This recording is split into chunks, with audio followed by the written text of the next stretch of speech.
Welcome to the Live Better, Sell Better podcast with your host, Kevin Dorsey of Inside Sales Excellence, the #1 Patreon group and YouTube channel for tech sellers and tech sales leaders, where we dive in deep for tactical advice on how to book more meetings, close more deals faster, and lead sales teams to success. But we don't stop there. We also focus on the person in salesperson. We talk about mindset, goals, time management, and so much more. So thank you for listening. And if you're interested, head on over to patreon.com/inside sales excellence. Now with that, grab a notepad, get ready, and let's dive into the good stuff. So first of all, most sales reps avoid the tough questions. But then also too, a lot of the times when they do it, they just go for it. It's like they work themselves up and they go for it. How do you approach that tough question? Like, do you get permission first?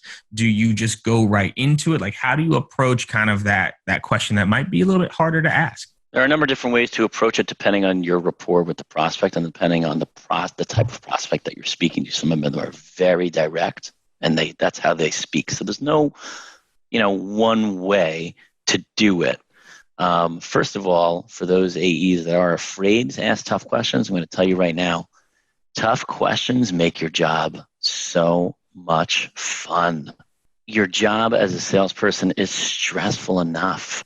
Have fun, let loose, because it's okay to tell me no. And when it's okay to tell me no, the weight has been lifted off my shoulders. And that gives me the right to ask you, when you know how to ask a direct question, honestly, you can ask almost any question you want to ask.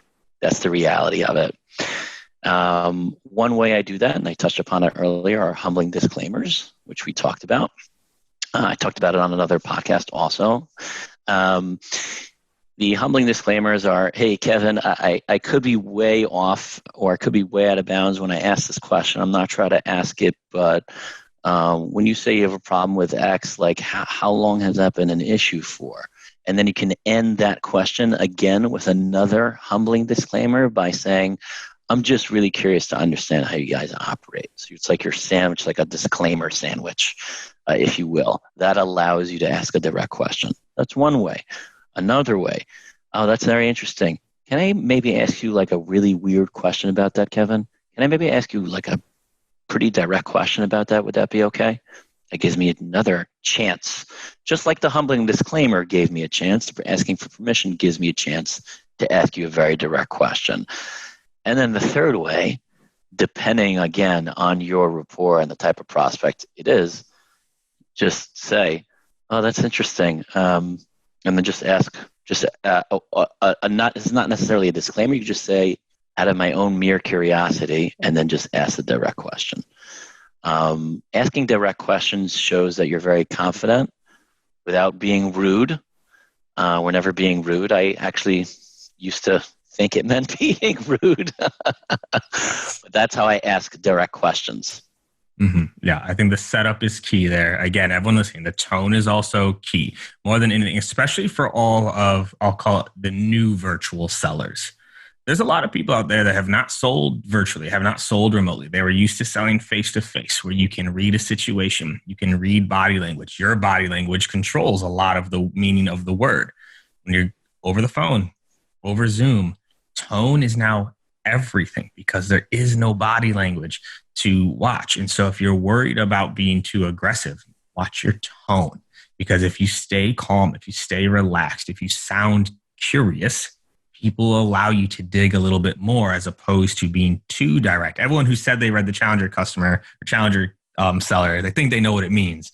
Oh, you got to challenge that. No.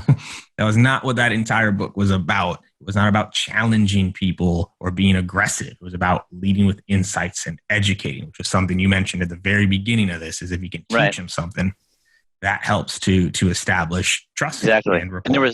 And there was, sorry to interrupt you, Kevin, there was another way to ask a direct question that I completely forgot, and that is to ask the direct question while you're simultaneously asking for permission to ask it. And that sounds like, Kevin, would it be okay if I asked you why you feel that way?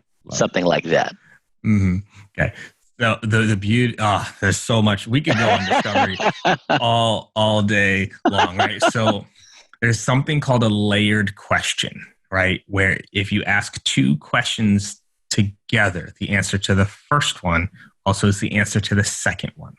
So an example of that, right, is, hey, I was hoping you could help me out real quick. Do you got a sec?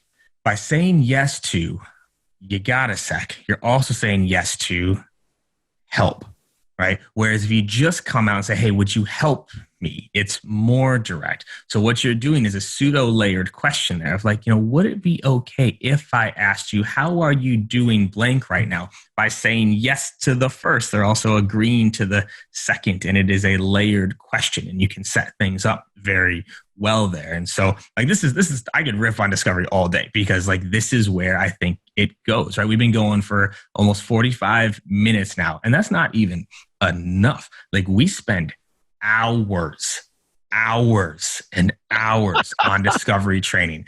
I rarely listen to the end of calls. I rarely go to the end. I listen to the beginning, because that's where I believe most deals are lost. Anytime a rep comes up and asks me for a help on a deal, the first question I ask them is, what problem do they agree they had? That's a discovery question.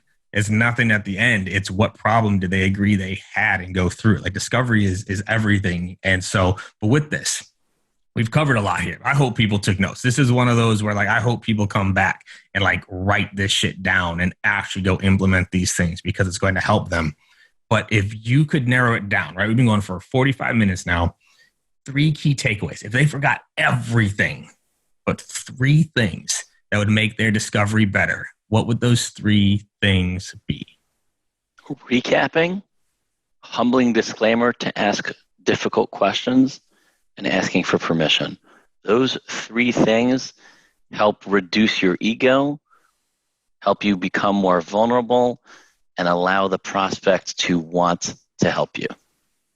I love that. I love it. It's so simple, y'all, but powerful. It's simple but powerful, and I hope people follow and actually do it. That's the key with all this. Like, anyone can go listen to a podcast, and I love people like, oh, I listen to podcasts all the time. It's like, cool. Like, what do you do? You actually do anything? Did you do anything with it? You just listen.